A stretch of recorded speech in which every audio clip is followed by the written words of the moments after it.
We all can see clouds every day, flowing through the skies gradually. Sometimes they are white, sometimes gray, and sometimes they are almost black. Have you ever wondered how much these clouds weigh?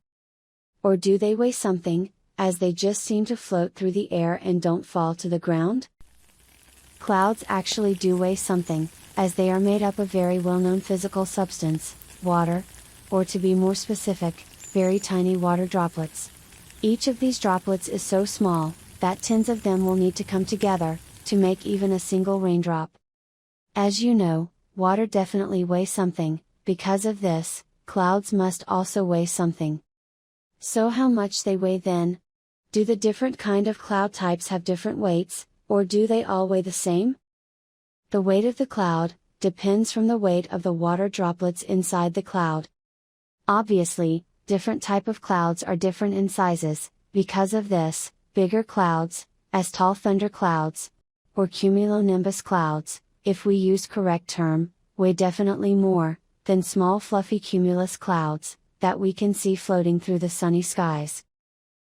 Different type of clouds have also different densities, in other words different amounts of tiny water droplets in the same space. Because of these facts, different kind of clouds have different weights. Obviously, we cannot take a cloud from the sky and use a scale to measure the weight. Instead of this, the weight of the cloud have to be calculated from the total amount of liquid water present between the base of the cloud and the top of the cloud. We only have to know the volume of the cloud, or area of the cloud, and the height of the cloud, together with the average water content of the cloud. With this information, it's very easy to calculate the weight.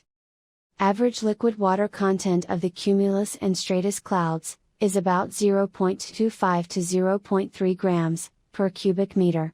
Thunder and rain clouds have much higher liquid water content than this, as average liquid water content of the cumulonimbus clouds is about 1 to 3 grams per cubic meter. Average liquid water content of the fog, which is basically a low-level cloud, is only about 0.05 grams per cubic meter. With this information, we can calculate that if the base area of the cumulus cloud is 1 square kilometer, or in other words for example 1000 meters times 1000 meters, and height of the cloud is 1000 meters, the volume of the cloud is 1 billion cubic meters. Since the average liquid water content of the cumulus cloud is 0.3 grams per cubic meter, we can calculate that cumulus cloud, with a volume of 1 billion cubic meters, weighs 300,000 kilograms or 660,000 pounds.